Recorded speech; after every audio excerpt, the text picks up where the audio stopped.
Good evening and welcome to the Friday Forecast. I am your host, Mr. Friday Night, Chris Brack. Yes, I am still trying to get that over. I'm going to keep going.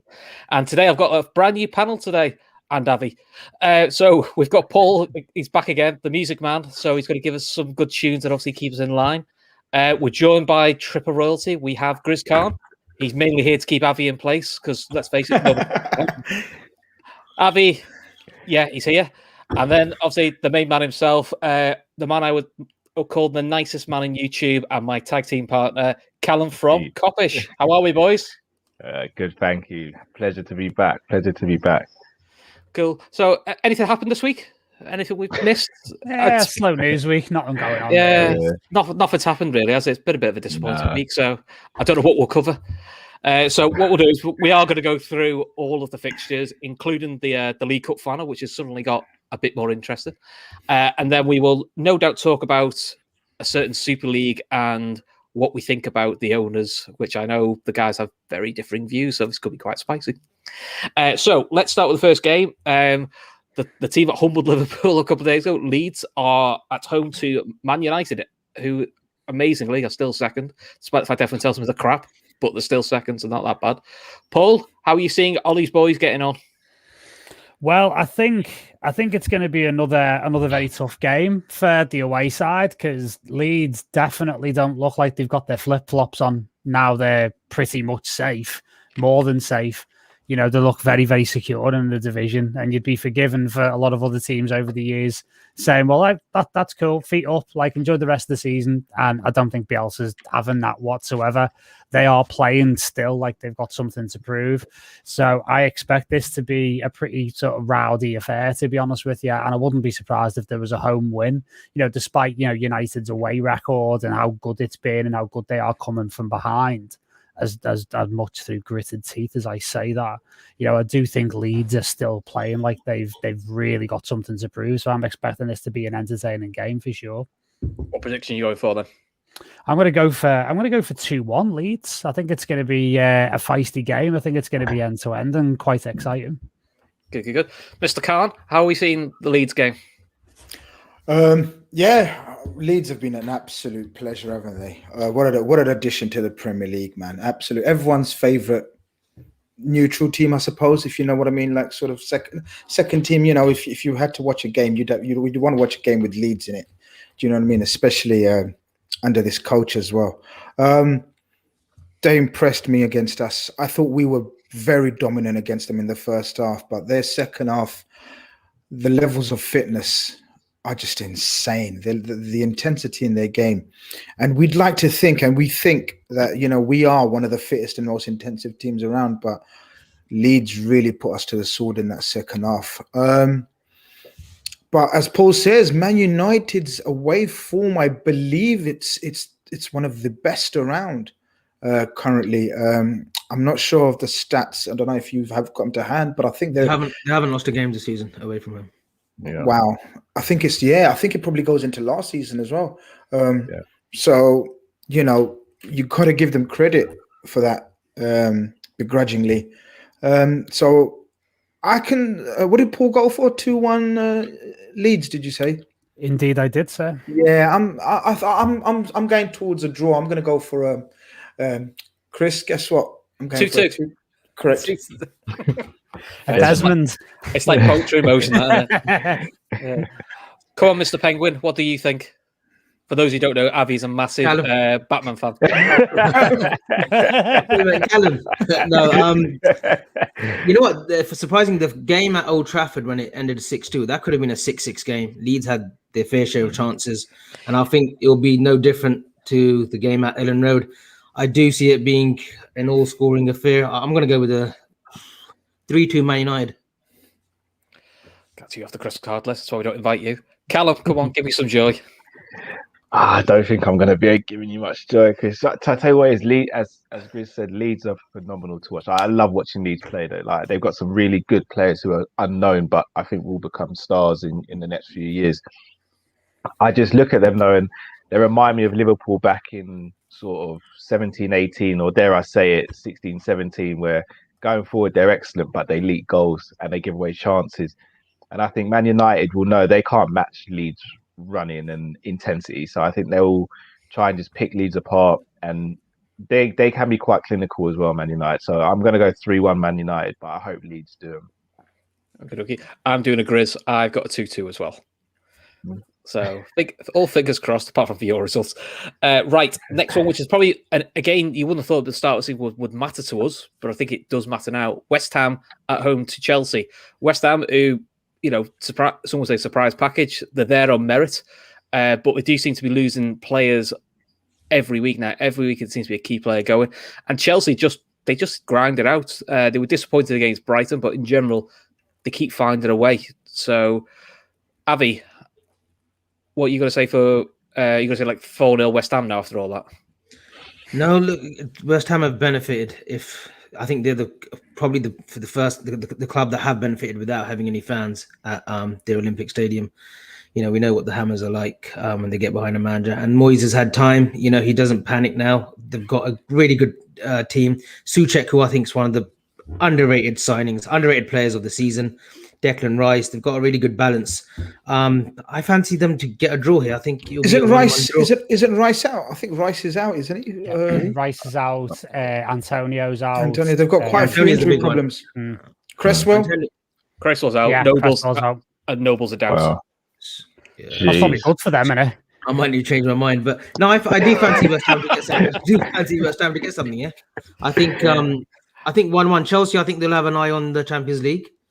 But yeah, 1-1. I think West Ham have got the right amount of momentum at the moment, so I think that will carry them well for the game. Cool, Mr. Carlton, how are we seeing this game? I think Chelsea win this. Quite comfortably. Those injuries, West Ham's have done amazingly. Let's say how it is. No one expected West Ham, especially under the stewardship of David Moyes, to be this high in the Premier League at this stage. So you've got to give them credit. He's found a way of playing. He's found a system. He's to and fro with the 5 at the back, 4 at the back. Sometimes playing Cresswell as the wing back, but more recently playing him as one of the centre backs. Messi Lingard, as they call him, has been an absolute revelation on loan, isn't he? It's not it's a loan. So you gotta say that's one of the best loan purchases in recent times. I mean, it's like a new lease of life for him, and he's proved to be a very, very astute acquisition. Not sure if they're going to be able to make that permanent. But yeah, overall he's done very well, David Moyes. And Tuchel's done a marvelous job at Chelsea as well. They look like a team. I genuinely think with the expected funds of another 200-300 million in the summer, I think they're definitely going to be one of the teams to beat, obviously along with City and ourselves. And he's done a fantastic job. He's made them very difficult to beat. I definitely don't see them getting beat. And after that, it's a tale of if Chelsea can score, because that's their Achilles heel. They build up play, they're defensive, the structure of the team is very good. He's got them really coordinated defensively.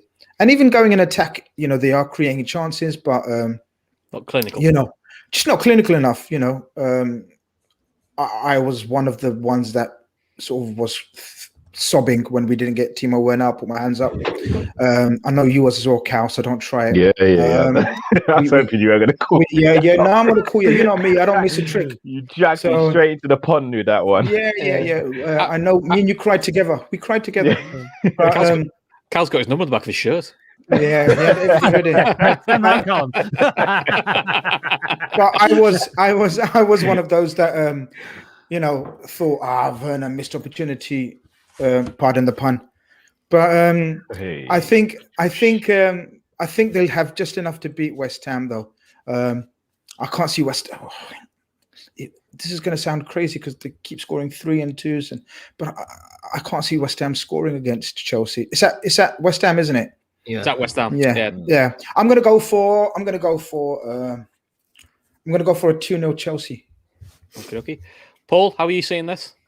Well, Grizz has just done my opinion for me there with that excellent monologue. So, yeah, excellent. I was thinking along the exact same thing. So you may as well move on. 2-0 Chelsea. No, just to give you a bit of exactly, it's going really well so far. Now, it's like Chelsea's defensive record has been fantastic, apart from that anomaly against West Brom, which, was just a comedy of errors and the early red cards and stuff. The only way I can see West Ham getting a result out of this is if they magically get someone fit, because even if Mark Noble plays, he's just not got the legs to marshal a Premier League midfield anymore. In fact, it'd probably be an advantage for Chelsea if he did play, quite frankly. The only way I can see West Ham getting a result out of this is if Chelsea do one of those weird formations like they did against Brighton, where they played like Kai Havertz, almost like in a weird upfront sort of false nine kind of thing. That obviously didn't work, but they're so defensively solid. Like they're not gonna suffer against West Ham at all. So for me, I think it's going to be 2-0 Chelsea. Yeah. Cool. Cal, you go for a full house on Chelsea? Yeah, I am. Unfortunately, I think West Ham will score in this game. I just think the injuries are going to come back to bite them in this game. And Chelsea are a very, very solid outfit. Like, I'm not a massive fan of Tuchel as a person. I think as a manager, he's been found wanting a few times, but I think he's more than good enough to work with this Chelsea team under these sort of restraints that Abramovich puts him under. I think it works. So I'm going to go over 2-1 to Chelsea. Cool. I hope for a draw, though.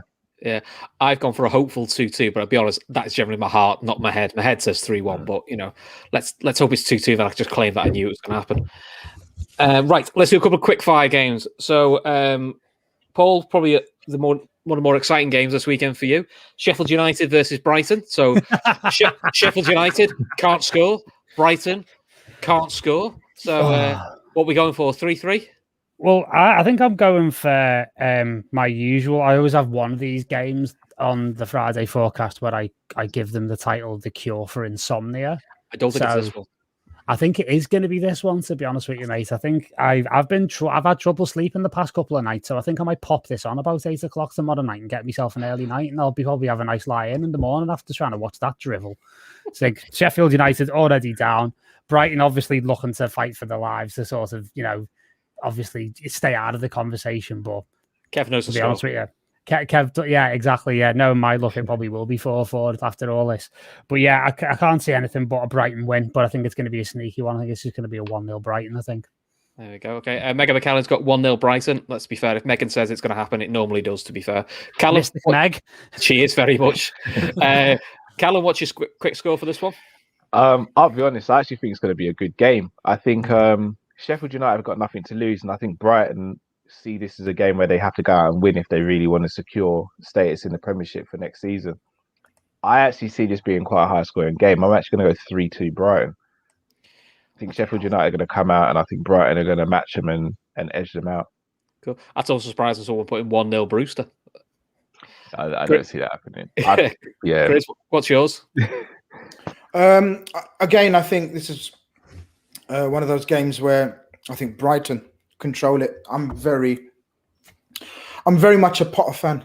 I think he's got the credentials. I think he's got the coaching skills to be a top coach at a higher level.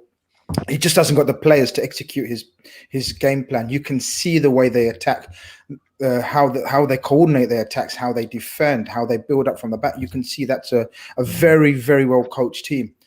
Unfortunately, he hasn't got a striker worthy of the title striker. I guess Danny Welbeck, back in the day, that guy Welbs, scored the odd goal and that's about it. But really, I know what's the one that irritates Arsenal every time? Mopé. Yeah, he's an irritant. He reminds me a lot of Milan Baros.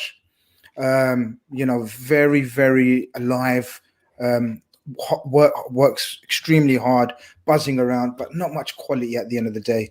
But I like Potter. I really think he deserves to be in charge of better players. No offense. Well, I doubt if any Brighton players are watching, listening to this, so take offense. Don't give a shit. But yeah, but They'll be getting clips of that now, won't they? Stick that on the wall. Stick that on the wall, Chris. But Sheffield United, yeah, absolute dead team. A rookie coach now, obviously, as well, and yeah, they just can't wait. Like us, probably about 6 weeks ago, where we couldn't wait for the end of the season. I think Sheffield United have been like that since Christmas, probably. But yeah, I see a Brighton win. It's all a matter of if they can put away their chances. I think I read somewhere they've got one of the highest, expected goals. Insane. But yeah, I think it's fourth. Their conversion rate's really poor. That's what it is. Yeah, it's really, really bad. So, I can't see Sheffield United scoring, to be honest with you. A couple of decent players on Brighton's side, which we may touch on later, who interest us. So that would be a good watch if any Liverpool fan wants to sort of scout potential targets. But yeah, I think Brighton, I'm going to go Brighton with a 1-0. 1-0, cool. Here you go, Avi. Here's a monumental moment for us on the Friday forecast, our first super chat. So thank you very much, LFC Aaron. So great point. Yeah, Brewster would have been perfect for Brighton. I think quite a few of us thought that. Brewster's a talented lad. He picked the wrong club. And Palace as well. Yeah, Palace, he needs someone that creates chances or lets him get in behind. It just doesn't work for Sheffield United. Avi, what's your quick score for this one? Yeah, I think shackles are off for Sheffield United now. They're relegated. I think they'll come out all guns blazing. I'm going to go with a Brighton 2-1 though. I think it will be an open game. I don't think it will be boring as Paul suggests, but it's not exactly a game at 8 o'clock that you want to watch either UK time. So yeah, 2-1 Brighton. Cool. I'm going to go 2-0 Brighton. Right, next game. This is the one I think actually is the one you're going to fall asleep at, Paul. Wolves versus Burnley. Probably the two most direct sides, and Wolves can't really score, and Burnley are just, Burnley are Burnley. We all know how they play. So I'll go first in this one. I've got 2-1 Burnley. What have you got, Paul? I have got it the other way around. I've got a 2-1 to Wolves, predominantly because Nick Pope is still a doubt for this game. Oh. And I think, it says everything about Burnley, where I think he's their most important player. And everything that is good about Burnley kind of comes from the keeper outwards, and everything else is just kind of, obviously, as you say, super direct. I do think that without Pope, it sort of defensively really leaves him open because they do concede a lot of shots, Burnley. And I think, if without Pope in goal, I think it really affects them. So, for me, I think Wolves are due a decent performance, and I can see them getting one. So, yeah, 2-1 to Wolves for me. Okie dokie. Avi, what have you got? I've gone with the Wolves 1-1. It's Dyche again, isn't it? He's kept him up again this season with a limited budget, and Wolves they're in a little bit of disarray, and they need a bit of a refresh and a revamp in the summer. So, yeah, 1-1. Cool. Chris? Yeah, pretty much the same. I think this would be the most boring game of the weekend by far.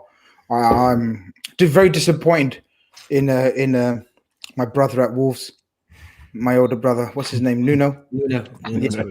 Yeah, he's gone down in my estimation this season. I think the injuries obviously have hampered him, obviously, but he's not been as brave and ambitious as a coach. I feel he's gone into his shell, and it's shown with his team selections, his tactics. So, yeah, and Burnley are Burnley. They're safe, right? Avi, did you say they're safe now? They're safe, yeah, pretty much, yeah. Yeah, they're pretty much safe, right? Right, so they're pretty much safe, yeah. And the less we talk about Burnley, the better. I don't really rate them highly or their coach as a manager. So I'm going to go with. I'm going to go with a 0-0 in this one. 0-0. Okay, I know you say Burnley are boring. We need to make Burnley interesting. So, but I know somebody on this panel who can do a really good Sean Dyche impression. He has a habit of doing it, I believe, on Kopish. So, in the style of Sean Dyche, we'll hear Callum now sell us this game and tell us the score. Let me get ready. All right, Bracky, where do I start, mate? Where do I start? I mean, they've got, 5 Adam Traore on the wing. The boy can catch pigeons, can't he? I mean, how do you expect us to stop him when he's getting full float? Like he is like a Ferrari with muscle on it, ain't he? He's a muscle car, ain't he? He's a muscle car. Got a baby oil on him. He looks like a stripper. He does. I mean, obviously they got Pedro Neto, but they got that little Eden Hazard wannabe. Is it Podence? Podence, I think his name is. Good on the ball he is. You know our defenders, we hate that. We hate a tricky player. So we just got to get about him. Just flood him out with corners. I mean, they got Willy Bolly at the back, but Cody's only a little bit, isn't he? He's what, 6 foot. We deal with monsters at our club, so we get a couple set pieces. We do them. Brexit Burnley, we're gonna do him 2-1. Dice ball, we are the best. Burnley in, let's go. Now listen, That was brilliant. That was brilliant. Sean, one last question, Sean. Go for it. What would you do if we offered you Nat Phillips? Oh, where do I start? Oh, we're going to turn this into OnlyFans if you want me to start describing Nat Phillips, I'll tell you that much. Goodness, I mean, the boy heads everything, doesn't he? Klopp has been sitting on him for seasons and seasons. I would have unleashed the beast from ages ago. I mean, is there anything he can't do? He's the Messi of centre-backs, if you ask me. Big, strong. I mean, he came out the other day with a head wrap before the game even started. I love my defenders like that. If you give me a bit of Nat Phillips in the summer, we win everything next season. Treble Burnley, that's what you got to call us. Treble Burnley. Treble Burnley. Now listen, if that doesn't make you want to subscribe to LFC Daytrippers, nothing will. You know what I mean? Wait, after my impressions, right, on the quiz where we lost 65 subscribers, I think we've gained them all back now after Callum's. just imagine if that was scripted too. Brilliant. Oh man!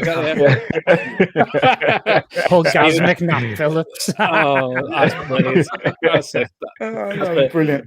So cool. Listen, if you want to subscribe, please, subscribe to us. We are on the race to 10K, and we will be giving away a PS5 with the latest FIFA. I'm saying the latest FIFA. We did say FIFA 21, but I don't want to say that and end up being FIFA 22 out before then. So give us a subscribe. That's just. Are they going to do a FIFA this year? It's the COVID edition. There's like no crowd. There's no crowds there, and halfway through, half the teams leave. But that's a separate. I was waiting for the ESL edition myself. Like I was waiting for the European Super League special edition. Yeah, it's only built for 2 days though. Then you can't get it again. It's 8-hour access only, and you can only play with Real Madrid or Barcelona because they're the only ones left. Yeah. Cool. Right. What was his prediction, by the way? Who cares? To be honest. 2-1 Burnley. 2-1 Burnley. Another super chat from Aaron. He's keeping for show afloat. Sean Dyche, no relation. So next one is Villa against West Brom. So come on, Paul. We know you love the gravy man. the gravy face himself. the man who still can't work out how to wear a mask properly over his own face. Because he can't get one to fit around that chin, to be fair. No, I mean Villa all the way for me on this. I know they've been a bit up and down recently, but honestly, I've been so impressed with them this season. They've really taken a big step on. And as I've said on a few occasions on various shows, I think Martinez has been the best goalkeeper in the league this season by some margin. And I think he's been absolutely fantastic. And, if he maintains that current form, I think he's going to be very, very important for Villa tomorrow. West Brom got some good results recently, but to be honest with you, it all feels a little bit too little too late, to be honest with you. I think they're all but down. So I think it's going to be a Villa win for me, 1-0. There we go. We've already had one comment here from Gravel to Gravy, man. And I wish I thought it was a segue that good, to be honest. Stephen Duffy's 1-1, 2 red cards. Sounds very West Brom, doesn't it? Callum, how are you seeing this? Yeah, I'm going Villa. Completely agree with Paul. I think Martinez has been sensational this season. If he doesn't get in the PFA Team of the Year, I wouldn't get it. And again, testament to him as well, because he could have stayed at Arsenal, got a big wage and been playing for one of the biggest teams in the country, but he bet on himself and it's come through to show how good he is. So keepers, when you look at someone like a Romero at Manchester United, who's just sat on the bench for years upon years, it's a good message to young and up and coming goalkeepers. Obviously, we hope Kelleher doesn't take the same route, so he can stay at the club. But it's a good message. But I'm going Villa. I think Villa have been excellent this season. Obviously, they gave us a hiding at their place early on in the season. We don't talk about that. I'll never forget. Yeah, I never forget that. That was rough. But I like Villa a lot. Is Grealish going to be back for this game? Do we know? No, I think he's still out. No, a couple of weeks away, they said, I think. Okay. If Grealish is not there, I still think they win, but I think it's maybe a tighter game. So maybe 2-0. 2-0, cool. Red Steve says Arsenal are missing Martinez tonight. They were, but can he score a backheeled own goal like Leno? Sorry for spoilers if anyone's not seeing the game. Avi, how are you seeing this? Yeah, routine Villa win for me against West Brom. Again, Dean Smith's done a great job, consolidated them this season. Surely should be one of the favourites for the next England job. But yeah, routine Villa win. What score? That's a shout out, Avi. 2-0, thank you. Chris? I'm going 1-0 Villa. I think West Brom will tighten up after the debacle of a performance against Leicester. Just when they, as you said earlier, just when they sort of seem to have found some form, very unlike Gravy Face's team to sort of crumble like they did against Leicester. But so yeah, I expect them to make it slightly harder for Villa. Villa without Grealish don't score many goals. So according to my maths, that makes it 1-0 to Villa. Cool. Very good. I've gone 3-0 Villa because I just think West Brom are crap. And I think at some point, the likes of Watkins and we'll find a way past them. So also, I like the fact West Brom got a bit of hope with that fellow in charge, and the fact it's going to go a bit tits up is quite nice for me, really. So I'm quite enjoying it. Beautiful. And the last quick fire one, Leicester versus Villa. Leicester, who obviously, beat Leicester West Brom. Palace, sorry, mate. Go on, Avi, then. Leicester's home record ain't great. Palace can pull up a odd result. I'm going to go for a 1-1. I think Wednesday's exertions, Leicester came out firing. Why did you have to convince yourself? Over what? Over I'm going to go for a Leicester win. I am. Like you convinced. No, I'm going for the draw. I'm going for the draw. I know. Sorry, draw. But then you convinced yourself. You said I am. Like you convinced yourself. Like you wasn't sure. No. Stop it, Grizz. This ain't carnage, okay? Today, this is Friday forecast. Okay, we concentrate on the results. No, but I think Hodgson might do us a little favor here. I'm going for a 1-1. Leicester City, they're great going away from home, but at home they've been awful at times, really awful. So I fancy Palace 1-1 draw. Cool. I've got 2-2. Paul, what have you got? I am hoping, obviously, for Leicester's home form to bite them in the backside, because I'll be honest with you, with the way results are going, I think that's going to be, if Leicester's backside falls out like it did last season, I think that's going to be one of the best hopes that we've got for getting top four. When we're being completely honest about it. So I'm hoping for that. I mean, my prediction doesn't reflect that, because I do think Iheanacho's on a real hot streak at the moment and he looks very, very good. And Crystal Palace just don't seem to know how to score goals or do anything in general. So, for me, I think it's going to be a 1-0 Leicester win. I think it's going to be Iheanacho with the winner. Okie dokie. And Callum? Yeah, I'm going to go Leicester win. Palace play some good football up until they get to the box, and then it just falls apart. It's a Roy Hodgson team. Well, we've seen it ourselves. I go for a Leicester 2-0. Cool. Chris? I think Leicester, if we've got, and I'm going to be, I know everyone's talking about Leicester's last, is it 3 games or 4 games? Last 3 games. Last 3 is it? Chelsea. I mean, everyone talks about the last 3 games. I genuinely think they need to drop a point before that, a point or points before that, and if we've got any chance of catching them, but I don't see it. I think a lot of people are not giving Leicester enough credit and Brendan Rodgers enough credit.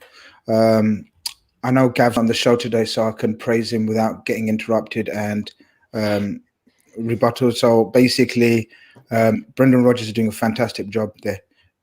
We talk about injuries at Liverpool. Wow, he's had horrendous injuries at Leicester City, but still not to the same level. They're still no, of course not. But the amount and you got to put into relation the two clubs' squads. We're Liverpool Football Club, they're Leicester City. So they're not expected to be as strong as a squad as Liverpool. So 5-6 injuries for them is a lot of injuries. Look, I'm hoping Roy Hodgson does a job for us. Yes, Palace are far better away from home than at home. So that gives me hope. Zaha, Eze have been absolutely out of form last few weeks. Big high hopes for Eze. Again, I think an overrated player. Zaha, but yeah. I know you're a big fan, but I just don't think I just don't think he's done anything to sort of justify that. In fact, he's been very poor last few weeks. And Zaha, inconsistent. Sometimes looks like a world beater. Majority of the time looks like a petulant type player. Just sort of gets into too many spats with players as opposed to concentrating on the game. I'm going to go Leicester City. I'm going to go Leicester City 2-1. Okay. Cool. I've lost track now. Whoever spoke to I was too busy trying to block someone in the comments. Oh yeah. You're gonna get loads of Chris the big weirdos. Yeah, well, he's gone now. He's gone for a bit now anyway. Come on, mods, do your jobs, mods, before I sack you. Yeah, mods assemble. Do you know what I mean? Mods assemble. Good. Now, Macaten's brought up an interesting one. Rodgers for the Spurs job. I mean, does he go to another club that doesn't win trophies? Will be an interesting one, especially when they've just sacked their manager a few days before a cup final, which is always a bit of a weird one. So this is like our feature game we've got now, which is City against Tottenham in the League Cup final. So, Paul, just generally Rodgers for the Spurs job. I mean, I'm not sure he'd want to drop that though. But also, just what's your views of the game as well? Rodgers not for the Spurs job, because I firmly believe they are going to try and steal Bayern Munich's thunder and get Julian Nagelsmann, which is hilarious because they're going to eschew the real Brendan Rodgers for the German Brendan Rodgers with that dress sense. I mean, he'll fit right in at Spurs with some of those suits he wears that are way too tight for him and all that nonsense. Honestly, you talk about Callum talks about not liking Tommy Tuchel. Like I have a special loathing for Julian Nagelsmann. He's the type of person I'd just love to punch in the face repeatedly. I think he's a styler, Paul. What's wrong with you? He's a styler, isn't he? 21st century manager. Come on. Mate. The only one here saying he's a stylist. Guide dog. Where's he parked his guide dog? He looks like he's literally poured. We had this last week with Bracky's. Dude, we had this last week with Bracky's vintage shirt. It's like, I know how many pounds of glue Bracky had to put on that shirt in order for him to get into it. He's obviously been taking tips off Nagelsmann, seriously. He did. It's all very, very spray on. The whole thing's very, very spray on. I can see Spurs going for a marquee, real statement, younger manager that they can kind of invest in the long term. So I think, all seriousness, I don't think Nagelsmann fits in at a structure like Bayern because, one thing to bear in mind, Leipzig are one of the very few German clubs that don't have the 50+1 model. So that's why they're hated. Well, yeah, exactly. Yeah, ironically. And again, we'll get into this in the Super League later on, but this 50+1 model sure has created an open playing field in Germany, hasn't it, over recent years? Not. Anyway, so for me, going to the game, I mean, you said, oh, yeah, Spurs sacked their manager a few days for a cup final. No, they sacked Mourinho. Let's get this right. He sacked Mourinho. So, in fact, I give them more of a chance to do well in this final now, as I would have done a week ago. Ryan Mason's clearly getting a tune out of them. He's clearly well-liked. So I think there's going to be a bit of a surprise package to it. Not that I expect them to win. I think City win. But I think Spurs give them a really good game, and I think it's going to be an entertaining game. So what score are you going for? I'm going to go for, I think it's going to be a really exciting one. I think it's going to be probably, I'd say 3-2 City. 3-2 City, fair enough. In terms of my spray-on shirt, you did ask for pictures for the OnlyFans page, so it wasn't all bad. I had Sean die-cast it for the Burnley fans page. Hey, mate, I'll take anything that gets me some money. Callum? Paul, I'll be honest, I got to completely disagree with you on how the game's going to go. I mean, Kane's a doubt, so if he plays, I don't think he's going to be fit. it kind of reminds me of when we played them in the Champions League final. If he comes back and he's able to train, I think he will start, but he's not going to be at his best. And I don't see where Tottenham hurt City without Kane. And Kane would have to be on fire. Son would have to be on fire, and I don't think Son's been on fire for a little while. And City really get a hold of this game. It's going to be cursed. I actually think it could be quite ugly for Tottenham, if I'm going to be honest. I think Pep's going to have the boys up for the game, and I don't see Tottenham winning this or coming close. So I actually see it being 3-0 City. Cool. Chris, what have you got?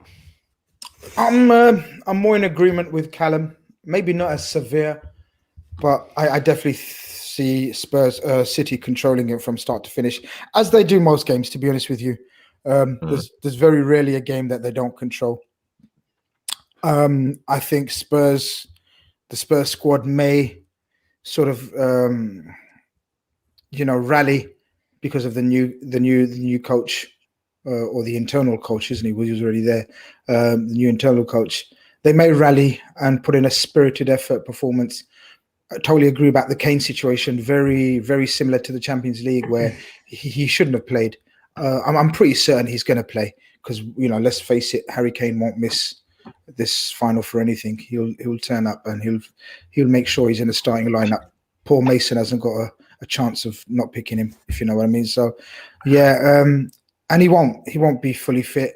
Man City's defense ain't what it used to be. Like, sort of, we always used to sort of say, like, City are very open at the back, and even though they may be going good forward, they give you a chance. The City very rarely give you many chances, and you'd need a absolutely on it Harry Kane to take one of those chances. Because Harry Kane, a fully fit Harry Kane, you give him an opportunity, he takes it. I don't know if they've got the players to replace him. I don't know who's going to replace him. Maybe they're going to play sort of Son through the middle like they did. I don't think he's going to play Vinicius. So yeah, I'm going to go for a City comfortable win. I'm going to go 2-0. 2-0. Avi, what have you got? This could be one of the great Cinderella stories. Ryan Mason's career, which got shortened because of that head injury, and he's got this chance now coming against Spurs. This reminds me of when Spurs appointed Juande Ramos mid-season, and they won the League Cup and they beat Chelsea in the final. And this could be one of those stories again where he's got 6 games, including a final, and he wins. I think it'll be a tight affair. I know Callum's saying 3-0 to City, and most fans will tip City, but I reckon this goes into extra time and Spurs nick it. I really do. Wow. Okay. My sort of point of view is partly based on what's happened last week. I think City, I'm like Cal, I think City smashed these 3-0. And quite frankly, I hope it happens, because what pissed me off a little bit this week is you had some Liverpool players, we had Bellerin from Arsenal, we had Gundogan from City, who had the bollocks to come out and say, Super League, not for me, this. I don't think this is right. Klopp did it, and look, coming out against your owners, it's not an easy thing to do.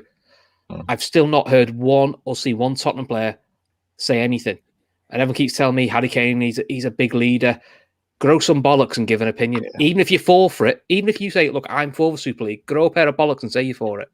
It's all right, some footballers now coming out saying, oh, I wasn't really into the Super League. It's fucking easy now, it's gone.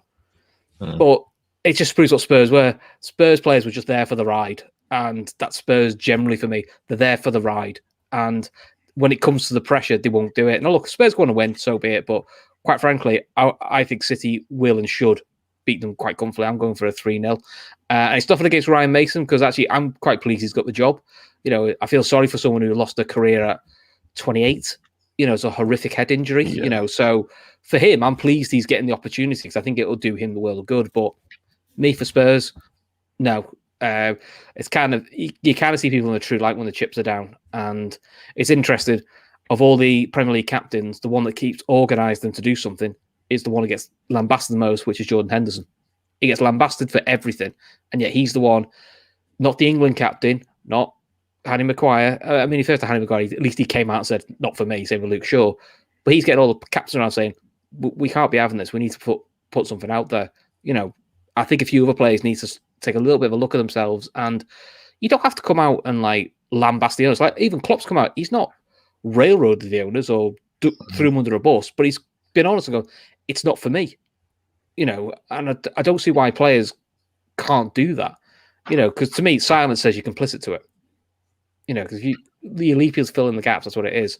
Anyway, that's my rant over, but I'm going for a City 3-0 quite comfortably. Henderson's the best captain in the league and has been for a while. Sure. He has been. Okay, right. Before we go into Super League chat, let's get the Liverpool game up the way, which is Liverpool. Oh, God, you don't know what you're going to get some weeks. I agree with Grizz. First half, thought we were very good, but story of our season, can't finish our chances. And second half, Leeds more than deserved to draw. And the only positive about that second half for me was Alisson made 2 or 3 top saves, which actually is a positive for us going forward. So, Avi, where are you seeing this one? Yeah, it's a 4:30 a.m. kickoff for me tomorrow, so no drinking tonight. Probably get a phone call from Grizz in the morning. I'm going with a Liverpool 2-0. Need to get back on track with this top 4. I still, I kind of believe it is there now for us. Win our last 6. Now you kind of believe it. Yeah, I wrote us off, but I fancy West Ham tomorrow, 1-1 against Chelsea. So yeah, there's ways that we can make it now. So I'm gonna a 2-0 tomorrow, and I hope Bobby gets a goal. I really feel that he needs a goal. One of my favorite players at Liverpool, even to this day. Yeah. But yeah, it'd be nice if we win 2-0 clean sheet, Kabak at the back. And wish we had that song that's going around on YouTube. I'm on Twitter at the moment, that Kabak song. Absolute mint. But I'm sure we'll hear it a lot next season. Cool. Grizz, how are you seeing this? This used to be one of my favourite fixtures at Anfield because it's like the Arsenal fixture where you're guaranteed 3 points and goals and entertainment. I don't know. I think it's going to be a drag tomorrow, especially obviously Fabinho going to be deployed at the back again. Midfield is going to have to be creative, energetic, powerful. Everything we weren't in that second half against Leeds, to be honest with you. So, Bobby, I think it was last season where Bobby put an absolute masterclass. Was it last season or the season before? Yeah, that flick for Salah, wasn't it? Yeah. He came off the bench. Came off the bench. For Origi wasn't after 10 minutes. Yeah. Absolutely, yeah. Oh, I remember it well because Gav came to London to watch it with me. We had some business and he came to London and the brilliant story is because everyone knows Gav loves the smoke.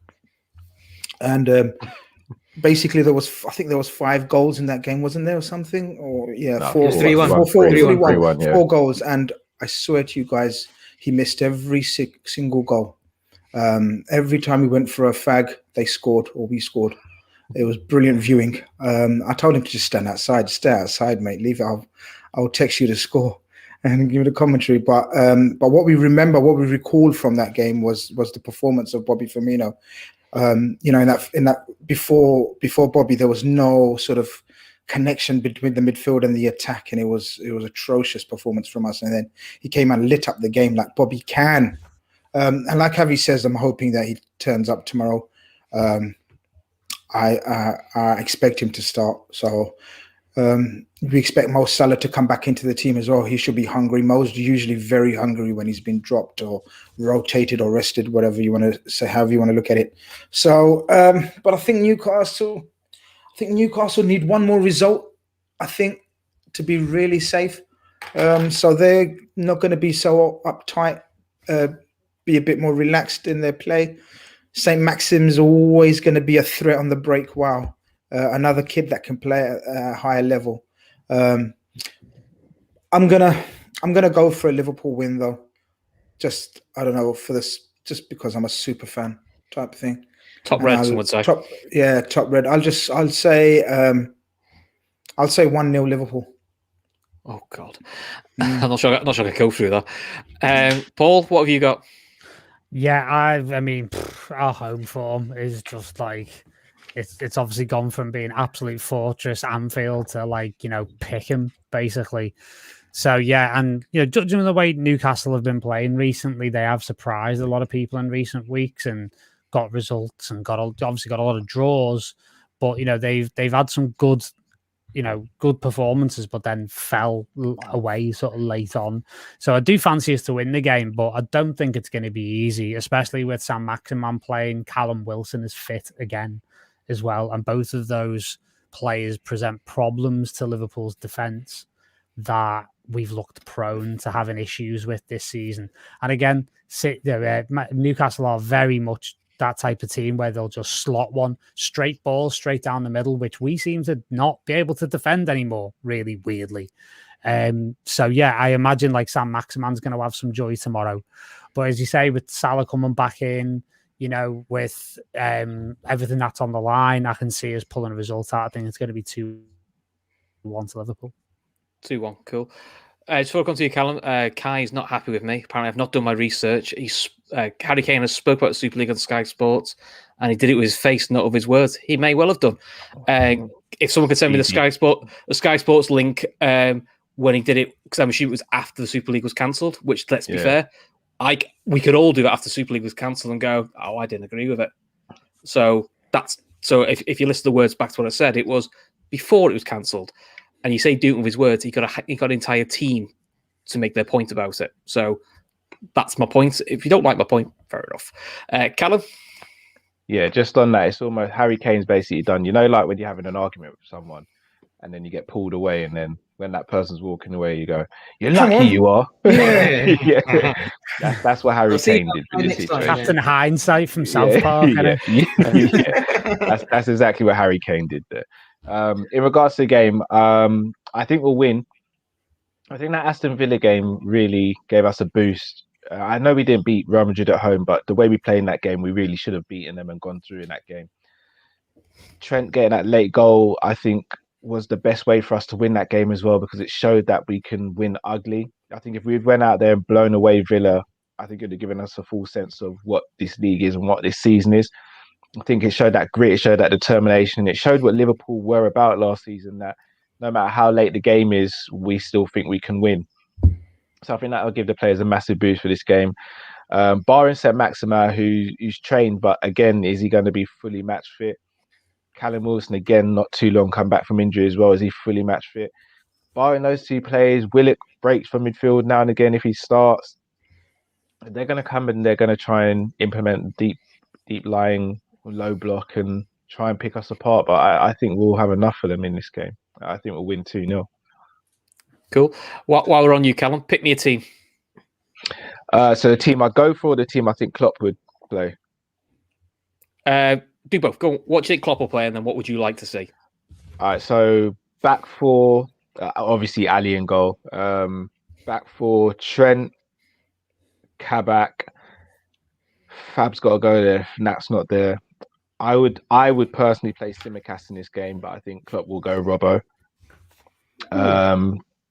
I'll explain. I think Robbo needs a rest, and I think this is the one game in the running where I think you could have feasibly give him a rest. He's needed a rest for quite a while too. Yeah, and I think for the Man United game coming up as well, just giving him like a little time off, I think could really help him in the game against United.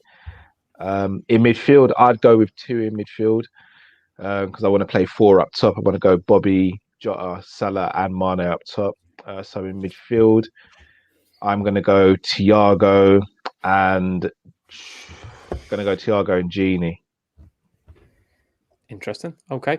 So that's what you think Klopp will go for, or is that what you want to go for? That's what I would do. I think Klopp will go Gini, Thiago, and Milner in midfield, and then front 3 of Mane, Firmino, and Salah.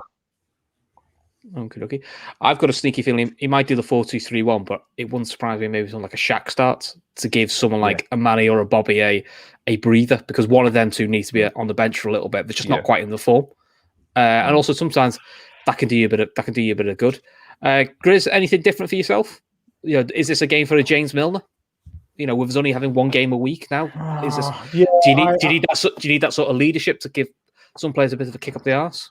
Yeah, no, I'm totally opposite of Callum in terms of, and you as well. You talk about resting players. There's no resting players now. We've got one game a week. We're in a situation where it's 6 cup finals, and those 6 cup finals, you absolutely pick your strongest team. There's no margin for error. If there was margin for error, then I could understand rotation, resting. I was shocked. I was shocked at the decision of resting Mo Salah last week. And I think it cost us because I think in that first half, Mo picks up a goal or two. How open Leeds were. Mane, despite him scoring a tap in, I still don't think Mane is remotely close to anything like the Mane we know. So, I was very shocked. But I also agree with you. I think tomorrow, depending on Jota's fitness, because he didn't train, but Klopp did say he's fine. Depending on his fitness, I think we may go with the 4 tomorrow.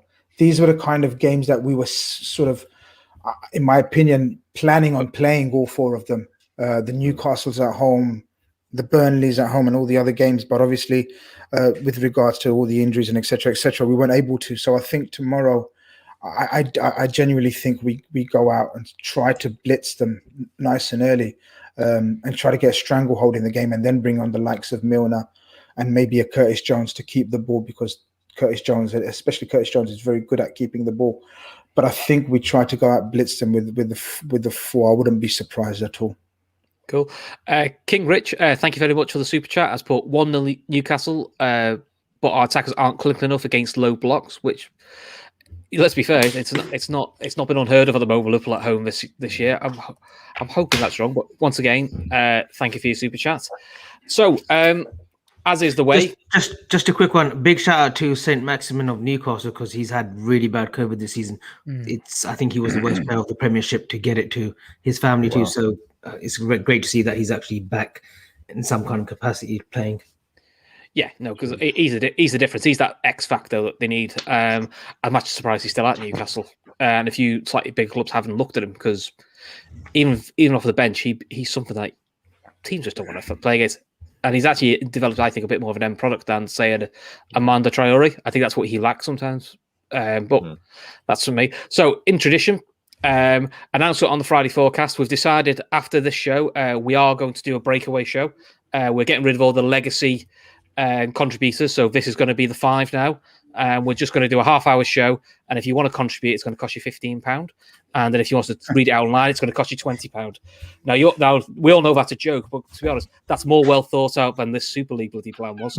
And that took me 5 minutes to work this out. So, right, Super League, God, it's not happening, which is good. I've seen some brilliant stuff on Twitter about what lasts longer than 2 days, because that's how long the Super League plan lasted. I don't think they even had a website that worked. And it was the most ridiculously poorly thought out idea I've thought of. If this was a power play, in my opinion, maybe it's worked, because there is talk of more sponsorship now, but I'm not sure this was the way around to go it. And obviously, I do think it has been quite divisive now with FSG. FSG for me now is people now seem to have to be in or out. You can't be in the middle. That just needs to be the way. So, Paul, how are you seeing the Super League? Because I know you like to keep an opinion. And just FSG, what next? What do you see? And then obviously I'll add my bit. I'll chime in my bit at the end. Well, I like to keep a non-standard opinion a lot of the time, and never noticed my completely contrarian stances on most things. But no, I actually like. There's 2 people who I'd like to really highlight in this who make very, very important points. One of them is everybody's favourite tactical geek, Michael Cox, who was on the Totally Football show. I was listening to him earlier on today, and he makes a very good point. He says, I'm not against a form of Super League of some description that is correctly thought out and is well communicated, and the case is well made.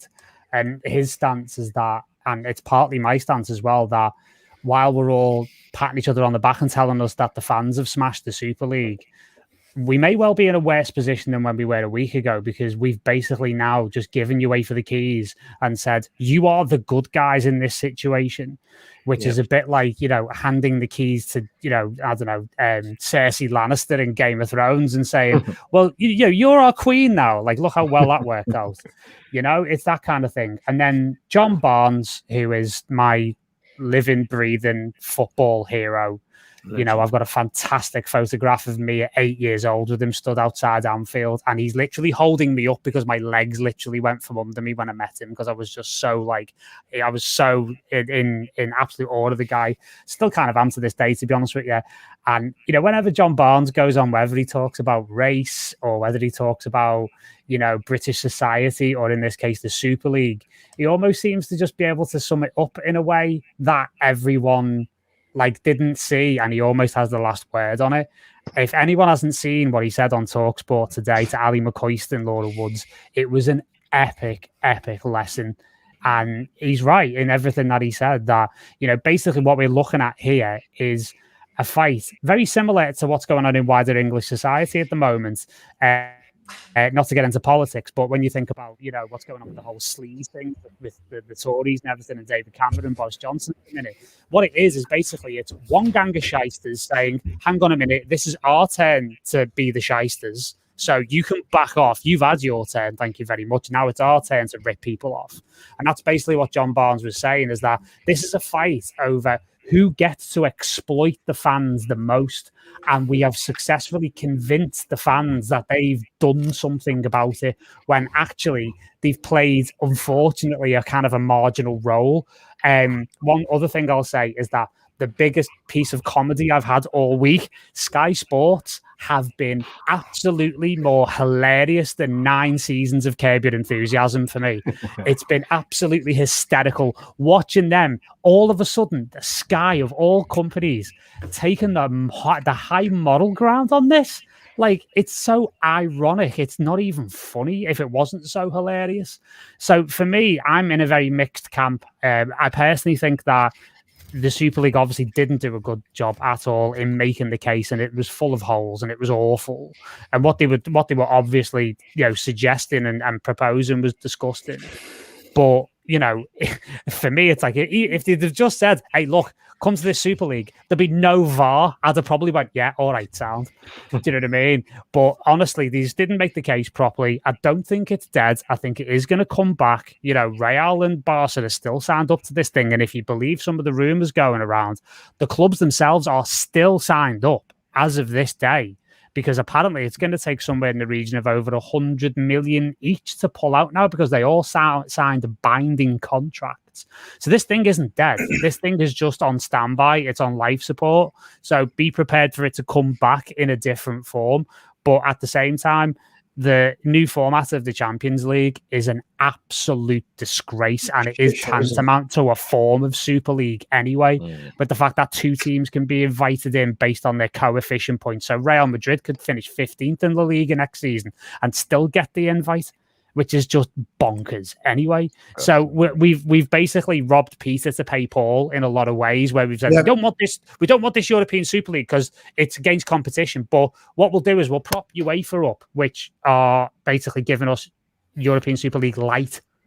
So it just, none of it makes sense to me. And, I don't really get the hyperbole about the whole thing. I think if we were more kind of calm and rational about it, we could have actually got to a point where people felt more represented. And on this whole thing of club ownership models and stuff, you should have had that conversation 10 years ago when FSG took over. You should have had that conversation 15 years ago when the Glazers took over. In fact, you should have had that conversation in 1992 with the formation of the Premier League. That horse has long bolted, I'm afraid.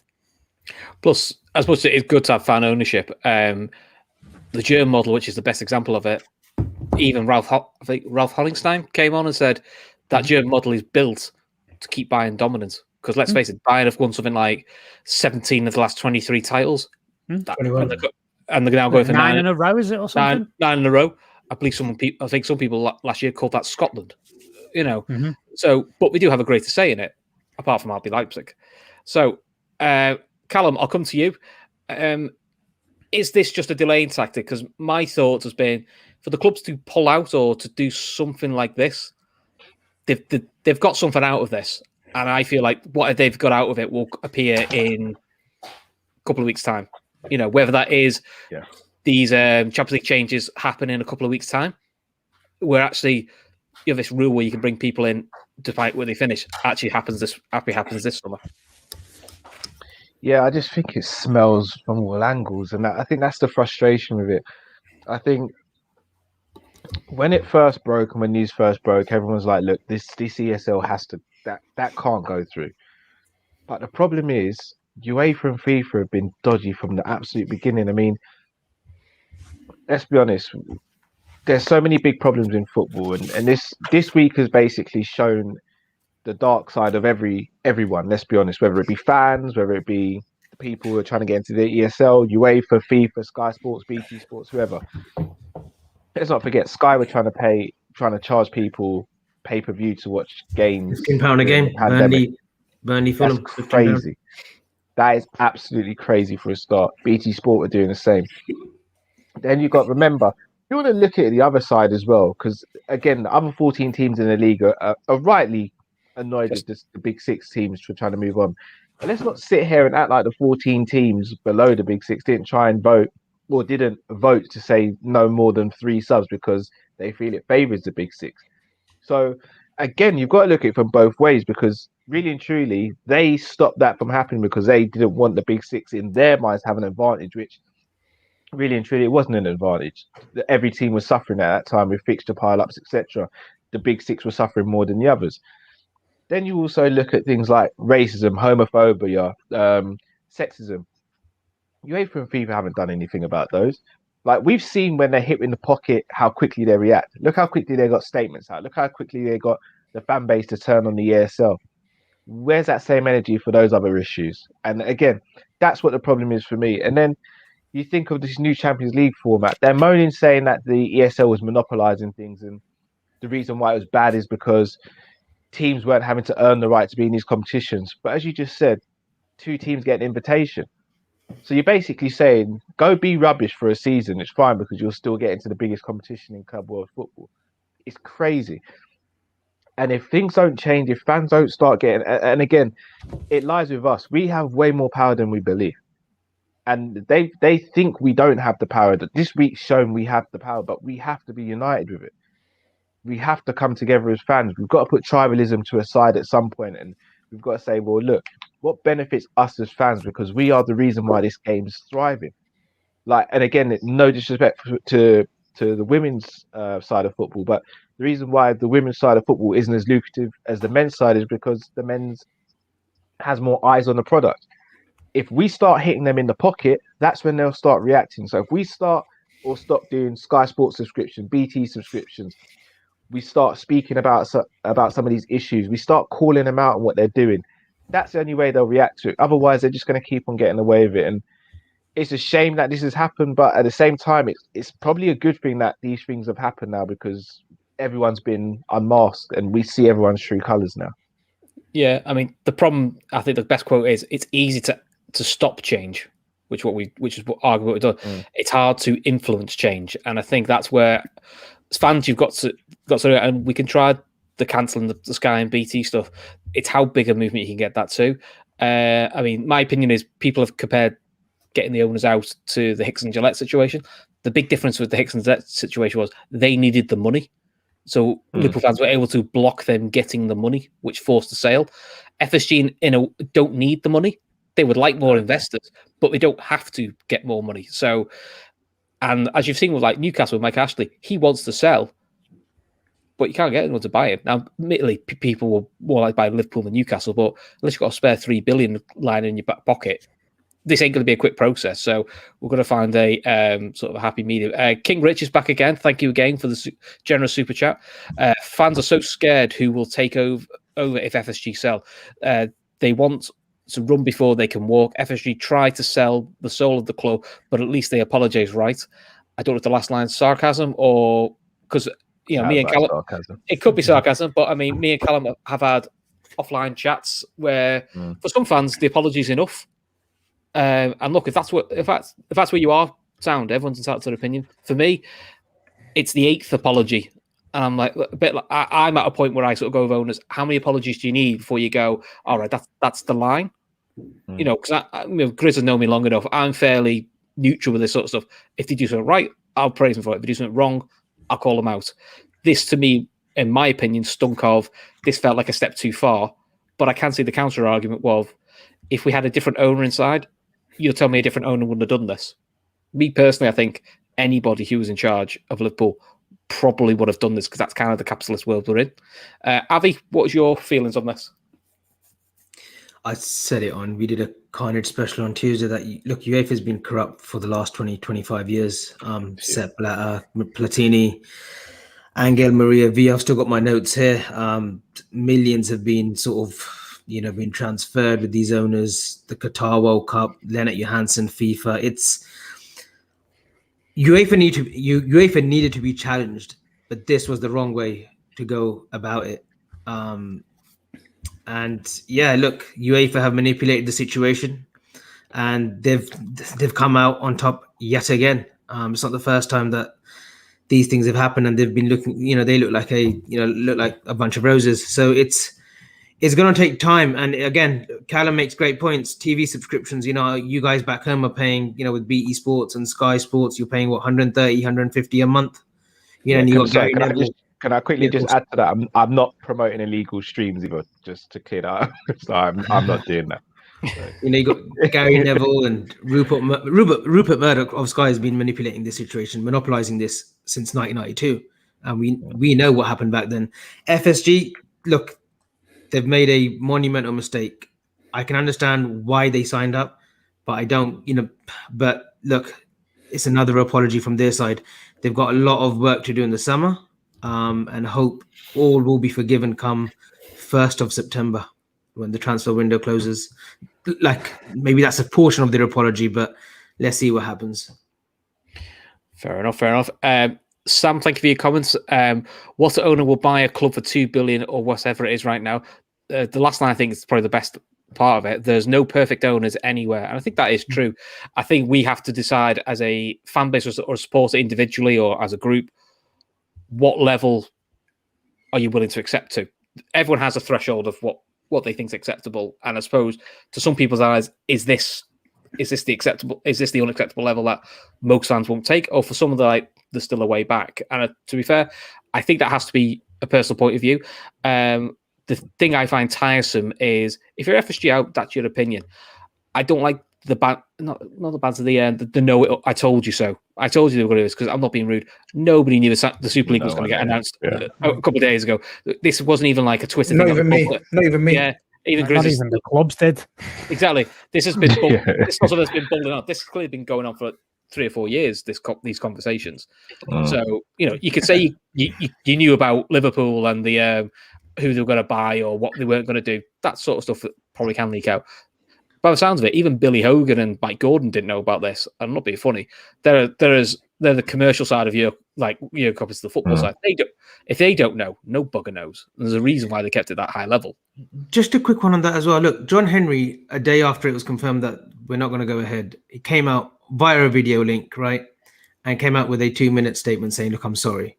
There's not been any other owner that's done that. Perez is still banding up that tune with Real Madrid saying, no, we want this to go ahead. He's the only chairman thus far to come out on a video link to apologize. Stan Kroenke hasn't done it. He sent his son Joe Kroenke or Josh Kroenke to one of the AGM meetings, which is fine, but no one has come out really on a video link to say, look, I'm sorry. Whether it was sincere or not, he still had the bollocks to come out and say he's apologized yet again.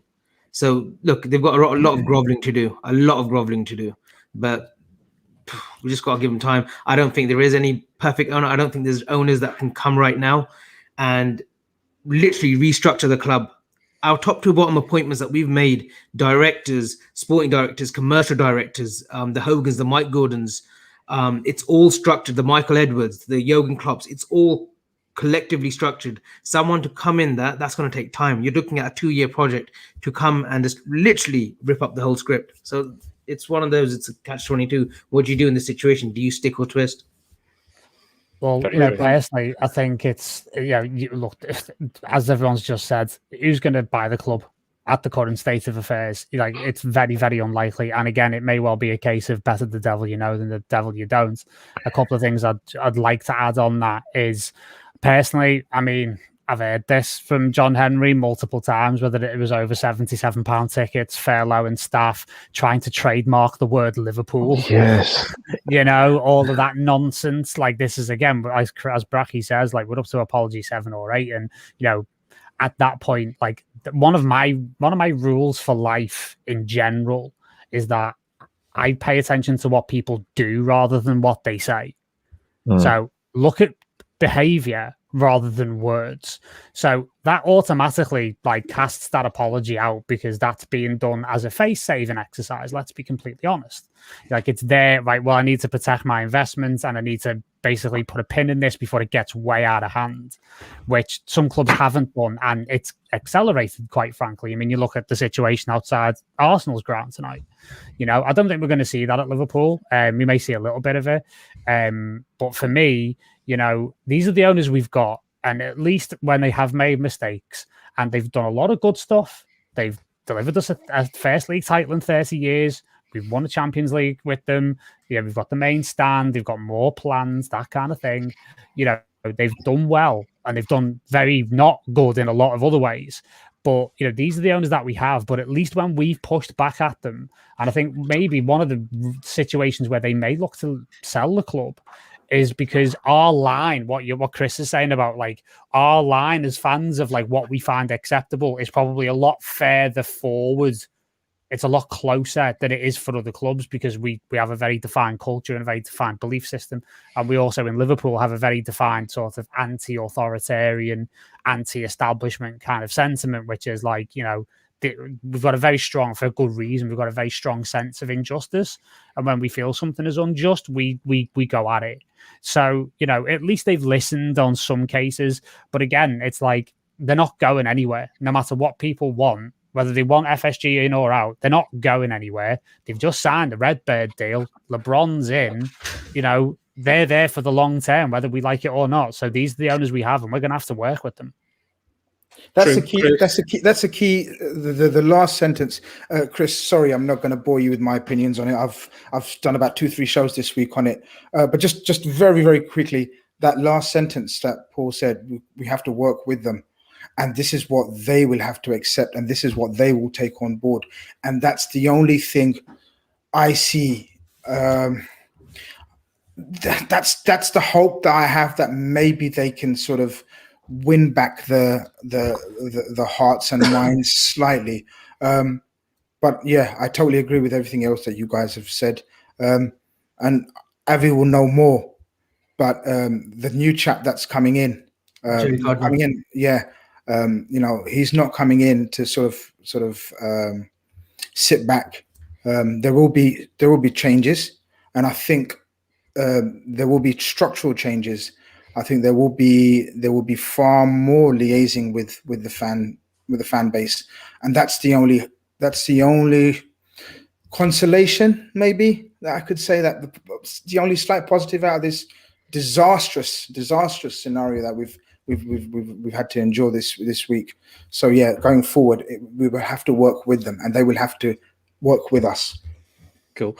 I agree with you. Just let me get this point up, Callum, then I'll let you have the final word on it. Chris M, but why do we always have to push back? Why can't they understand our views before doing this sort of crap? And I understand what Paul's saying is, I'm a bit like this, actions speak louder than the words. Now, I have been involved with the Women's Forum in the past. I'm now started to do some work with the LFC Supporters Club. I've been asked to, do some work with them in terms of the women's side of it. So I've seen the different people in charge of the women's side who say lots of words and don't do. So my point is, they have fan representation, they have fan boards, so they have people to ask. They have Tony Barrett. I mean, in theory, that's what Tony Barrett is supposed to be there for. And yet we're at the 7th or 8th apology. And I would say of the 7 or 8 apologies they've done, a good 6 of them, you're going to go and ask someone. And I guarantee you'd have got 5 or 6 people in that forum saying, if you do that, you're going to get one hell of a backlash. If you want that, go for it. And I can't believe somebody's not saying that to them. So then is it arrogance and they're just going to go, we'll take a flyer? And I think that's where it leaves a sour taste to people. So Carl, I'll let you finish on it, and then we'll finish on a bit of fun. Yeah, I know my views may be slightly controversial on the whole FSG thing, but I'm at a point where, and again, I want to make this clear: anyone who's FSG in or anyone who accepts their apology, I don't have a problem with.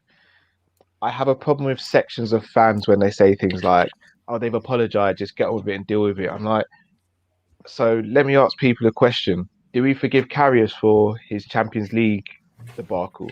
Because I'm pretty sure it's a unanimous no. Do we forget? Do we forget and forgive what Moreno did in the UEFA Cup final or the Europa League final, or just his bad performances? And again, the answer is probably no. Why is it we can really have a go at players when they have one bad game or two bad games or make mistakes, but when it comes to owners, we're more willing to let things slide? Another thing that I hear a lot of people saying, and even yourself, Paul, is sort of it's better the devil you know than the devil you don't. But surely in life, you've got to take risks, right? I mean, we could have sat there and said we can't sell Mignolet or Karius because we may get another goalkeeper that comes in and does rubbish. Chelsea did it. They went and got Kepa, and Kepa's worked out to be terrible. We went and got Alisson. It turned out to be brilliant. And again, I'm not sitting there saying that anyone could just snap their fingers and put £2-3 billion into buying Liverpool. Like, money doesn't work like that. But I guarantee you, there are people out there with that sort of money who would love to buy Liverpool. I guarantee it. Whether the club, whether FSG would want to sell or not, obviously that's down to them. My problem with FSG is I don't think they get the club, and I don't think they love the club. And dare I say it, if there was a player at the club who I didn't feel loved the club or didn't want to give 100% of themselves to the club, I wouldn't want them at the club. And I think I've got to show the same energy to the players as I do the ownership. We're not their first love. We're a business venture to them, which again is fair enough, but we don't want to be a business venture. And again, I hear some people saying things like they've delivered us a title and stuff like that. And I'm not going to sit here and say they had nothing to do with that. But you take Klopp out of the equation, before he came in, we won 0 things with them. And then I turn back and I say, right, is Ole Gunnar Solskjaer a great manager? And I'm pretty sure everyone would say no, but Ole Gunnar Solskjaer's got Bruno Fernandes, who's arguably been one of the best midfielders in the league this season. The Glazers won how many leagues with Alex Ferguson there? But look what's happened since he's left. So you have to ask yourself, is Klopp winning these things because of FSG, or is he winning these things in spite of FSG?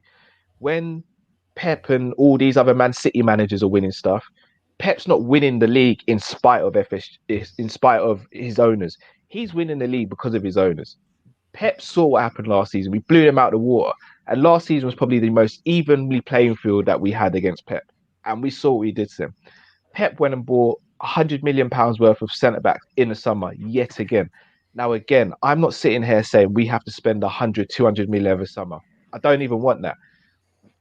But January comes, we have no centre-backs, and you're telling me you're getting Ben Davies, and we're being sold this notion that Ben Davies is this unearthed diamond in the Championship and he's going to come in and be the next Beckenbauer, and we don't even see him. Bless Kabak. Kabak's coming as a 19, 20-year-old, and instead of being a fourth choice, which is what we wanted for him in the summer, he's had to come in and be the leader and the focal point of our centre-back defence, which doesn't have a midfield in front of it and a goalkeeper who's gone through trauma recently. It's like, what's going on? Like, are you not watching this? And then it makes me think, were you not spending money because you were adamant that you're going to push through this Super League deal? And then if you are so adamant about the Super League deal, why have you not spoken to the best manager in the world, a manager that you've got at your club who you know is against this idea because he came out and spoke about it in 2019, and leave him out to hang dry in front of the world? You've done the same thing with the players as well. Like, the furlough was one thing, £77 tickets. Even when you go further back, the Clint Dempsey debacle when they first came in, it's like, when are you going to learn? When are you going to speak to people at the club? When are you going to be in Liverpool for a sustained period so you understand the culture? What have you done for the community? Have you done anything for the community? What's going on with women's football? Like, what? How a Liverpool Football Club not got one of the biggest women's football clubs? What's going on?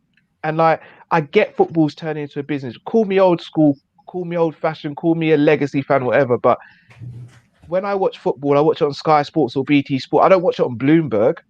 So it's not a business, is it? Everything's got a business element. football's a sport, and the quicker we get back to that and realize football's a sport with a business element, I think the better for everyone in the game. Point well made.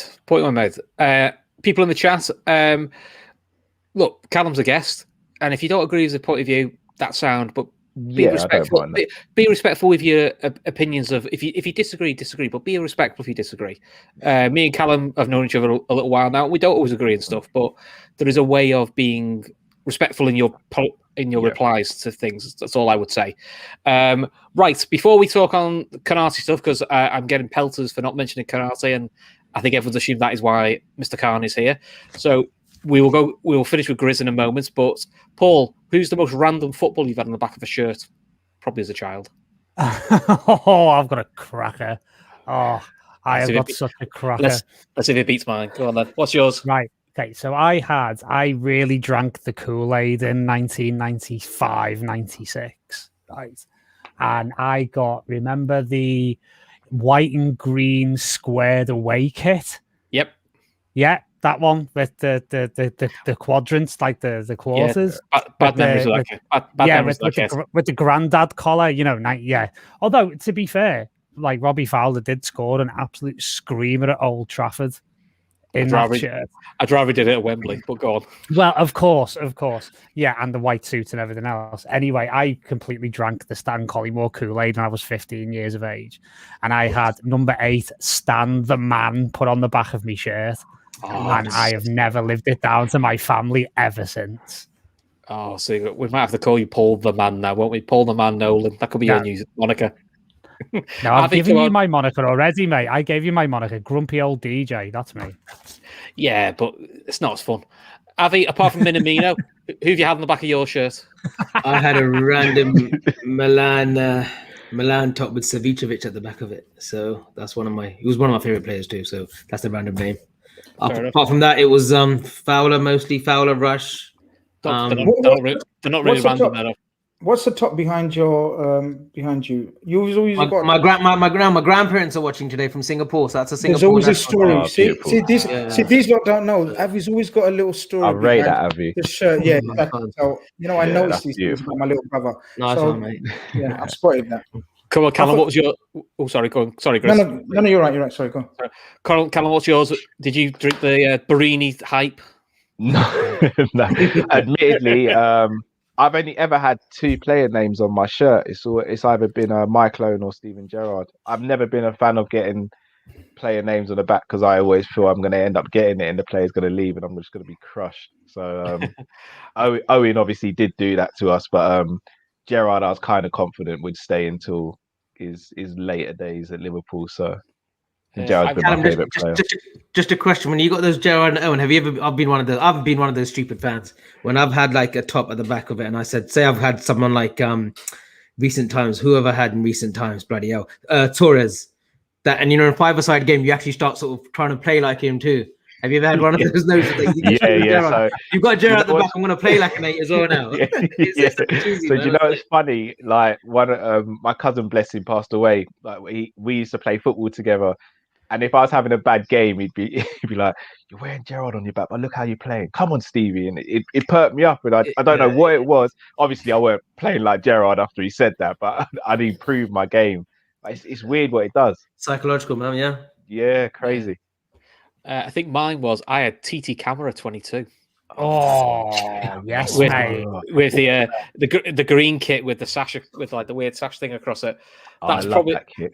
That's the best random one I've had. The worst take I had, and there's the Knives of Youth. I think I did have the yellow kit with Paul Ince on the back. Fuck me. That's where you misjudge a situation because that just didn't Is work. That the 96 one with the oval badge? That's the one. I've got it somewhere. That was my first ever kit. That was a nice kit too. It was a nice kit. Is that a little net? Wasn't it? A little net. Yeah. So, Grizz, what was yours? Was it Billy Little? No, I'm far too sensible for all this kind of stuff. Probably had a Pakistani cricket player or something on the back. Far too mature, far too a man of honor, man of integrity, man of my standing in the community. I would never do anything like this. So, but I tell you what, You're not gonna believe this, but I'm saying all that. I had a top when we bought Balotelli, and I had. Well, hold on, Callum. Not Balotelli on the back. Mario. No. Why always me? Wait. Why always No. Luigi. No, I want. Listen, I want all the vomit emojis in the chat thrown. I want you to just bombard me because I'll take it because I deserve it. Just bombard me with the vomit emojis in the chat. I had Grizzotelli on the back. Oh. I feel all right about my But stuff. your reaction, but all your reactions are very unnatural because we all have a phase like that where we do mad shit in our lives, right? So we do it. So accept it. I done mad shit. A man of my integrity, man in my. I was like, I don't know what came over me. I was so excited about Balotelli signing. I actually paid. Yeah, give me the vomit emojis, guys. Just give me the vomit emojis. I deserve them. Needless to say, I burnt the top. But listen, honesty is the best policy. I could have sat here and just told you, I had Dalglish, back in the day. Billy Liddell, as you said. But yeah, I had. Speaking of burning tops, did anybody see that graphic everybody was using of somebody burning that Liverpool shirt in the protests outside Ellen Road? And it was like a really, really old Liverpool shirt. My initial reaction was, well, if you really mean it, at least you'd burn this season's. Burn a Nike one. Burn one where we actually won something in it. Won something in it. Oh, brilliant. Right, before we go, Grizz, can I say the floor is yours? Just to sort of be the tapping merchant to the tapping merchant himself. Fabrizio Romano came out with the tweet today, hasn't he, and said he's worded it as "here we go," and when he says "here we go," it usually means it's done. From my understanding, it's not done. But we're ready to activate his clause. Personal terms have been agreed with him, and some would say it's a strategic move. Callum's eyes roll, but no, I was laughing at the comment. Oh, it's fluid. Yeah. You proved yourself enough to me. Like when you speak, like no, it's not that. It's to blow smoke. Like it's not that. It's look, FSG could have announced this later because when it is done, but they've sort of put the story out. I think most of our local journalists will pick up on the story in the next few days or so. Some will say it's strategically put out there, but look, we were always going to sort of buy a top class centre back, and for the value, I can't think of a better centre back potentially in world football than Ibrahima Konate. I think the delay was. Do you remember there was stories coming back a few weeks ago where they said he's had partial medical whatever. There were stories out of French football. Basically, what that was, he wasn't had a medical. We were sort of requesting more paperwork, more history into his medical situation with his injuries, etc., etc. I believe it's all been sort of cleared up and everything. And yeah, Ibrahim Konate. Welcome to Liverpool, season 20. What will it be? 21, 22. Yeah. And it's the start of a summer that's absolutely vital in every sense. More so now after this debacle, more so now after this controversy of the Super League. FSG really need to pull their finger out and sort of, as Callum says, show that they understand they may not have shown what they understand about the Liverpool community and the mindsets of the Liverpool fan base. And that I don't think will ever be won over now. Like, let's be honest, they won't be able to sort of convince them that they understand the mentality of the local fan base. But in terms of what Klopp requires as a squad, in terms of what Klopp requires as strengthening the team, they have to understand that. As Callum says, they didn't understand that in January for whatever reason. I don't think any reason was valid, to be honest with you. Even though, and that's me coming from me, I'm a fairly staunch supporter of them in the past. But this summer, I've always said this summer was going to sort of make me tipped one way or the other. I was never FSG out, never FSG in. Callum knows that. But I was always saying, look, let's sort of judge them on their decisions and calls. Obviously, it's a bad start, the call that they made about the Super League, but they have a chance to rectify some hearts and minds over the summer, and I truly believe they will. Awesome. Thank you very much.